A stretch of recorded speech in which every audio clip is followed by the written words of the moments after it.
Hello, my wonderful friends. Welcome back to our /entitled people, where you'll get to hear stories about people who think that the world revolves around them and that nobody else matters.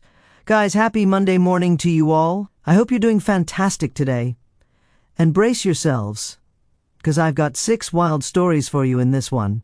The first is an entitled woman who actually assaults someone's kid because he was splashing in her pond. Guys, it was a freaking national park. And OP has a video that I'm going to post at the end of the story that shows the end of the confrontation. The second story is a little longer, and it's an absolutely insane one. It's about how OP's engagement is ended in one night because of a crazy mother-in-law. Guys, that story is absolutely insane. Guys, buckle up. I hope you stay for the stories today, and do hit that subscribe button for future entitled people stories. Guys, let's dive in. This first story is titled, I saw a woman assault a 4-year-old for splashing in her pond, but she didn't know the father was right behind her. On Saturday, I took my spouse and my daughter on a little hike in Shenandoah National Forest, now that they've opened again. We chose a small path that runs next to a creek with little pools of water and streams that kids love to play in. We got to a small pool of water, and my daughter wanted to play, so we stayed there for a bit. A few minutes after we got there, a German woman arrived at the spot with her 2 kids, probably around 6 and 8 years old. She was super demanding to them, saying, "Don't touch that," or "Don't get wet," etc. Her interactions were just weird. After a bit, an Indian family arrived with 4 small children. Immediately, the German mother became territorial over this little pool of water and yelled at the Indian man's kid, saying, "Stop splashing, go away from us. We were here first." The kids looked at her and had the look on their faces that kids get when they don't know what to do. They just sort of froze.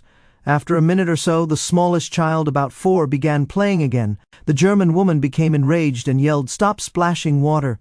She turned to her 6-year-old son and told him, "Go splash those kids and show them that this is our water to play in." Her poor kid looked at her and quietly told her that he didn't want to go. The German woman then stood up, went over to the 4-year-old kid, and splashed him hard with 2 hands, completely soaking him while yelling, "How do you like it?" The force was so strong, the child fell over into the water. Immediately, and seemingly out of nowhere, the child's father sprinted right up to the German woman and yelled, "You do not assault a child, whether your own or others. How dare you splash my son like that?"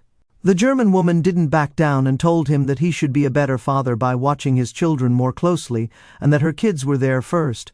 The Indian man said, "It doesn't matter what your reasoning is. Only crazy adults think they can assault a small child and knock them over. Don't you hear yourself? You sound insane. I'm reporting you immediately. How could you think your actions are justified?" At this point, I was able to turn my camera on and film the end of the confrontation. She backed off and packed her things but still kept her mouth running at the Indian man. He then stopped giving her attention and just ignored her with the best dismissive hand wave I've ever seen. We were shocked that such an interaction would happen over something so petty, but we were glad that mother got put in her place. I just felt so bad for her son and daughter, who, even at their young age, were so embarrassed by their mother's actions. Guys, so OP has the video posted, and I'll share the clip with you guys. And as sad as it is, it's the end of the confrontation, so the guy's just waving her off, and she's there yelling at him. All I can say is she's lucky that he just waved her off after splashing his kid and knocking him over into the water. I know a few listeners right now that probably would have body slammed her into that pool and happily gotten into the back of a police cruiser just to teach her a lesson if she ever splashed their kids. I know some of you guys are tough ones out there. This next story is entitled, Mother Ends My Engagement and Gets Me Banned from a Steakhouse All in One Night. Oh my gosh, I'm so glad I found this sub. Here we go. I can finally air my uncensored frustration about the night my engagement was single-handedly corrupted by my entitled mother-in-law. Let's call her Ellen, because she always reminded me of Ellen DeGeneres, even before the recent news broke. Okay, so my girlfriend and I were really engaged to be engaged. We both agreed that we wanted to get married. I always thought the old trope about meeting the in-laws being a big fiasco was a myth, both because I was younger and more naive then, and because I'm lucky to have easy parents. My girlfriend met them for a few hours. Once we were alone, just me, I told them my intentions, and my mom asked, "Does she have any kids already?" And my dad asked, "Does she have a good solid job?" And they both asked, "You really love her?" And that was that. I had their full support for the marriage. I thought meeting her parents would be the same. Some grilling was to be expected, but as long as I was honest and respectful, it would all be fine. Relevant fact, they had my girlfriend when they were teenagers by surprise, and now had a do-over daughter, their words, not mine, who was just 6 years old. My girlfriend and I made the trip up to their city, and I met them for the first time over dinner at a steakhouse. It was pretty upscale, and we scheduled the dinner for 8 p.m., so I was surprised to see they brought the kid along with them. I met everyone at once, and the initial awkwardness settled once we sat down. We were making great small talk when the 6-year-old said she was thirsty. No big deal, right? Well, all of a sudden, Ellen starts screaming, "Water! Water!" A waiter came rushing over to see what the commotion was, and without even making eye contact with the poor guy, Ellen went, "We've been here forever, and no one's even gotten us any water. My daughter is thirsty." We had been sitting for about 15 or 20 minutes without service, but they were visibly behind, and there were no circumstances that would have warranted that shouting. I should have realized from how unfazed everyone else at the table was that I should be bracing myself for a long night, but I couldn't imagine what was to come at that point. The waiter rushed over with water and apologized for the delay, explaining that a few very large parties had arrived all at once. The guy seemed sincere and quite nice, so I thought the water would just be an anomaly in an otherwise pleasant night. Then Ellen kicked it into full gear. She said, "We'll need a kids' menu." He said they didn't have a kids' menu, but the chef could simplify most dishes. Ellen replied in total disbelief, saying, "What do you mean they don't have a kids' menu?" He explained that they didn't get too many child visitors, and that there were enough plain foods on the menu that no separate menu had ever been necessary. Ellen sighed dramatically and waved him away. Literally, without saying a word, she waved him off from the table. I tried to give him an apologetic glance, but understandably, he didn't look our way. I was so glad the poor guy left and didn't have to be subjected to her anymore. Meanwhile, she turned her attention on me, and I almost wished he'd come back. At least he was getting paid to be here. She was like, "So, you're a screenwriter?" And I explained, well, yes and no. I want to be, but it's hard to get a job in that field that you can support yourself on, so I'm working at a non-profit right now. There's a screenwriting component to the job, though, so I'm really happy to be there. Ellen then turned to her 6-year-old and went, "You hear that, hun? You want to be sure to snag a man who works for profit. Learn from this. It's not too late for you." I couldn't tell if she was trying to be funny or not, so I just let it pass, looking over to my girlfriend to see if she was even considering speaking up on my behalf. Nope. The waiter came back, visibly nervous. That hurts because he was so relaxed at the start of the meal. He asked if we'd like to hear the specials before we ordered, and Ellen said, "Sure." And here's how that went. The waiter said, "First we have a lightly seared strip steak. Next, okay. Then we have a broiled leg of grass-fed. Next, we have a pasta primavera mixed with. Next," and on until he'd gone through 7 or 10 specials, even though she ultimately ordered off the menu a ribeye steak cooked well done. She tried to order her daughter the same, but the kid said that she just wanted plain mashed potatoes, so Ellen let her get mashed potatoes alone for dinner.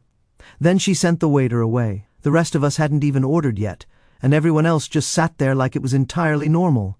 I waited for someone to say something, but when no one did, I couldn't help myself.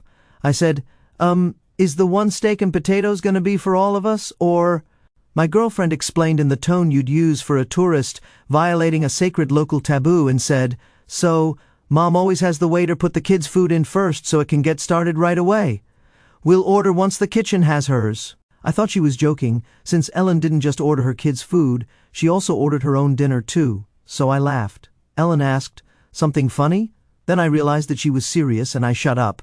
Thankfully, her dad at least recognized what was normal for them might not be regular to me and tried to lighten the mood with a change of topic, but not even 10 minutes after we ordered, Ellen started in again. Another table that had been there long before we got a side order of mashed potatoes with their meal, and Ellen threw a total conniption. She was sputtering so hard that none of us could figure out what was wrong at first. Finally, she managed to flag down some busboy who barely spoke English and began laying into him like he just sideswiped her on the freeway. He kept trying to explain that he wasn't a server and he could go get one, but she wouldn't stop to breathe long enough for him to find someone who could actually help.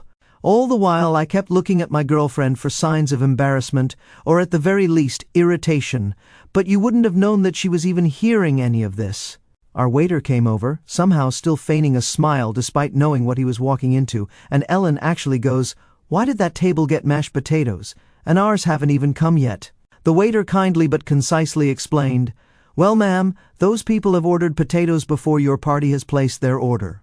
Ellen looks this man dead in the eye and says, "Well, it doesn't matter when they ordered it. My daughter is the youngest one in here. Her food should come out first." You could tell the waiter was working hard to restrain himself at this point.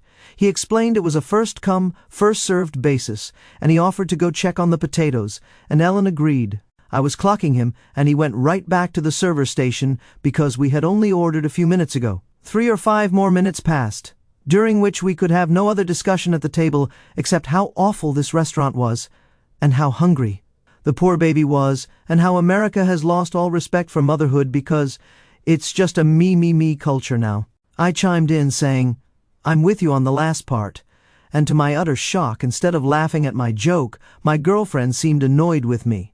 So after a few minutes the waiter comes back and says, "The potatoes will be out very soon." Ellen goes and does something that again, something I thought was just a myth. She took 3 singles and a 5 out of her wallet and put them on the table in full view of the waiter. Then she took 1 single away and said, "Every table I see getting potatoes before us, a bill is gone." I was absolutely mortified. The waiter, to his unending credit, just took a deep breath and said, "I don't have control over the order in which the kitchen fires the tickets, but what I can tell you is, it should be out any minute." And he left without saying anything disparaging. I had been holding my tongue all night as well, in the name of my relationship, but once the tip hit the table, the $8 tip for a $100 bill, I figured if my girlfriend was half the woman I thought she was, then she wouldn't mind me speaking up at this point. If anything, she'd be supportive, right? So I scooted my chair back a bit and said, "Listen, I know what you're doing with the cash on the table, but that's the kind of thing that makes me really uncomfortable, and it's just not called for. Please put the money away, or we can continue this some other time." My girlfriend's dad spits back and says, "What? How cheap do you have to be to not believe in tipping service workers?" Before I could process whether he was serious or yanking my chain, Ellen shocked me with, "No, you know what? You're right. This isn't necessary." I should have known better than to be relieved. She folded the bills back into her wallet, patiently waited for the next plate of mashed potatoes to be carried out, and when it wasn't delivered to us, she went right up to a stranger's table and picked it off their table. She half explained something about her daughter starving to death as she was walking away with the stranger's food, but unsurprisingly, this wasn't convincing enough for them. The old lady she took it from followed her right to our table and tried to take it back.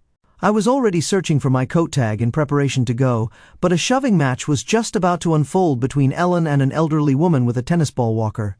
The older woman was demanding her potatoes back, and the poor little girl was like, "Mommy, it's okay. Don't take someone else's potatoes." But it all fell on deaf ears.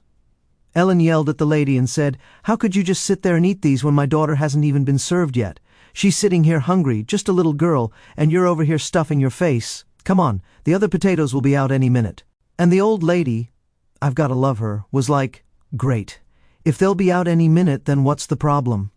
Finally, the waiter, and this time, someone higher up as well, I think the manager, thank God, came over to separate them, as they'd begun to raise their voices and cause a disturbance. They told us we were going to have to leave the restaurant, and Ellen complained to the guy, saying, "But we don't have our food yet." This was clearly not the manager's first rodeo, and he says, "You can take the food that's already been served free of charge. Everything else will be cancelled. Please leave immediately." The old lady didn't miss her chance to knock the potatoes right onto the floor, so we couldn't try to take them with us. Nothing else had been served yet, so we had to leave without any food. When my girlfriend and I were finally alone in our car, she said, "Can you believe that?" And I said, "Not at all, and I really can't believe you didn't warn me." And she went, "How could I have known about any of that?" Confused, I asked, "Is she not usually like that?" And even more confused than me, my girlfriend asked, "Who?" I told her, "Your mom," and she replies, "What's my mom got to do with the terrible service at that place?" So, long story short, that was the beginning of the end of our relationship. The fact that she didn't see anything wrong with her mom's behavior and that I'd be marrying into that situation shook me too deep. We both dodged a bullet in more ways than one. In hindsight, we weren't really right for each other regardless of who her family was. Her mom saved us both a lot of time and heartache, helping me realize in one night what would have probably taken us years otherwise. Within a month, we'd moved into our separate apartments and gone on a break that ended up lasting forever. I'm surprised his girlfriend has never pulled that stunt with him, since she saw nothing wrong with it. I also loved that her daughter had enough sense to be like, "Mommy, don't take her potatoes. That's the old lady's, not ours." Oh my goodness, you know what? I would have totally not believed the story if I didn't witness it firsthand. So, about a year ago, before this whole COVID fiasco, I was at a restaurant on a busy night. You know how you could tell that restaurants are short-staffed because everything's going slow? Well, as I was sitting there with a group of friends, all of a sudden, this guy stands up, slams his hand down on the table, and screams that everything's going too slow, and the restaurant is terrible, and the staff is terrible, and he hasn't gotten his food in about half an hour. He then makes a huge walkout, slapping glasses full of drinks off of people's tables as he was making his way out the door and screaming he'll never come back. Guys, I wish I got my phone out quick enough to record this. We were all sitting there like, oh my god, this guy's freaking crazy. This story is titled, A Restaurant with an Entitled Mother. Alright, so my mother has some hypochondriac traits. She'll have a new disease now and then, always self-diagnosed. And she'll call for an ambulance if she's so much as constipated. A sprained ankle is always broken to her, and she's got stomach ulcers that can no way be attributed to all the painkillers that she's self-medicating with. Anyways, she's lactose intolerant when it suits her. She's actually had the test, and it came back negative. So, it's my birthday, and she wants to go to a nice restaurant where we live. It's a weekend, and as usual, they're very busy. We get there, and she gives the server a long lesson about her lactose intolerance and how she could die if she accidentally got some with her food. And yes, she actually told him that a bit of lactose can be the end of her. The server takes our orders, and her food is taking a bit of time. They're panicked and frantic, so she's calling the waiter over, asking how long we need to wait. And the server explains that in order to cook her food, they had to pretty much clean the kitchen.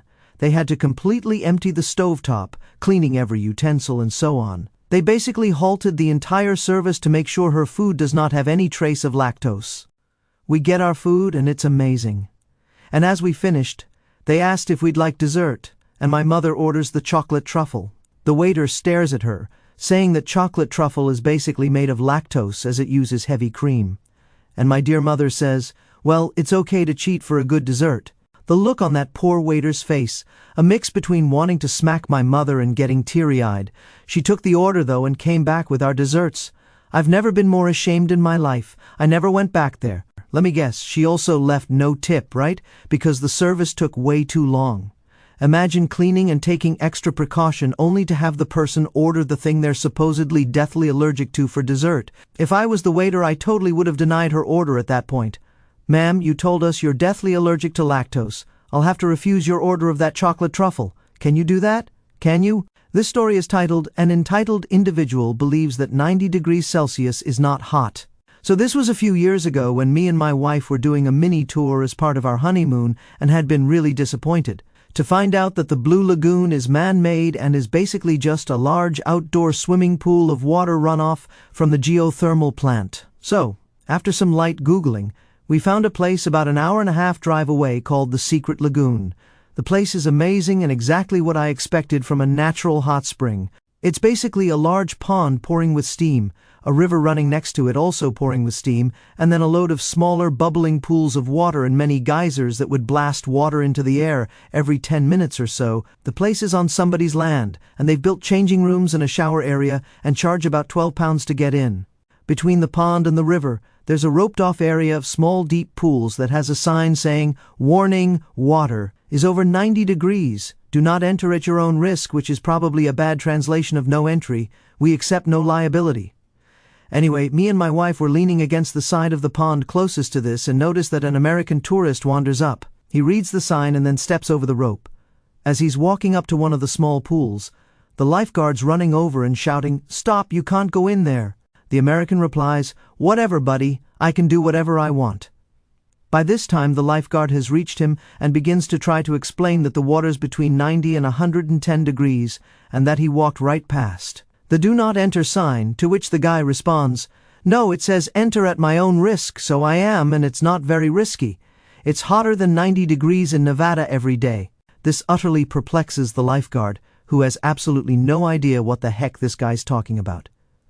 So, I shout over, Oi mate, it's Celsius, not Fahrenheit. The American looks confused and says, I don't know what that is. I'm going in. For reference, 90 degrees is 194 degrees Fahrenheit. What follows is about 5 more minutes of arguing between the American and the lifeguard. Then the guy thinks, forget this. and takes the 2 steps further to the pool and then goes to put his foot in. Fortunately for him, but unfortunately for Darwinism, he only manages to dip a toe in before screaming in pain and hopping back. The lifeguard sighs and goes back to his chair. Scalding hot water fixes entitlement real quick. They should have just let him dip his toes in and then let him go back home to tell everybody that 90 degrees is much hotter in Iceland than Nevada. He possibly can't be that dumb though, but you never know. You never ever know. This story is titled, Karen Believes My Private Pool is for Her Use. I had this rather amazing run-in with a woman last week, and boy was it entertaining and infuriating. So, I'm renting a 1-story house with a private swimming pool in the backyard with my wife. The house is part of a small neighborhood of 6 houses in total, 2 of which are slightly bigger than the others and have a private pool each. Those 2 are a fair bit more expensive for obvious reasons. Last week someone knocks on the door and I go to open it. Outside is a smiling woman with 2 kids. Let's call her Karen. Karen says, "Hello, I'm the woman from next door. We thought we'd use the pool." Me, confused and a little bit stunned, said, "Oh, you did you? I now also notice that they're carrying towels and have swimsuits on ready to swim." I said, "I'm sorry, but this is my private pool. I don't really like lending it out, I'm afraid. So, I think I'll have to say no." And Karen says, "Oh, but the rent gives me access to your pool when I want." She said that in a very smug way as if she's calling me an idiot. I told her, "You're not paying the rent for my house, and I know the owner doesn't include use of my private pool in the contract for the houses without private pools." Karen responds, "Well, it's in the lease, so you don't really have any choice, do you?" At this point, I just ask my wife to call up the owner, and he confirms that he hasn't said anything about her being allowed to use the pool and that the contract doesn't even mention it. I tell her this, but since she has kids, I tell her that I'll allow her to come over to use the pool, perhaps maybe once a month as long as she gives me 1 week's notice or so. And this is not good enough for the woman, who demands immediate access to the pool as well as future use when she feels like it. This, of course, resulted in me withdrawing my kind offer and her stomping away, screaming about getting me kicked out. Later, the owner shows up and warns her sternly that she will be kicked out if she makes any more trouble.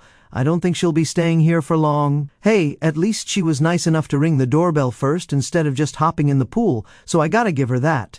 But I'm pretty sure OP's gonna come home one day to find her and her kids in the backyard pool. I'm pretty certain it's gonna happen.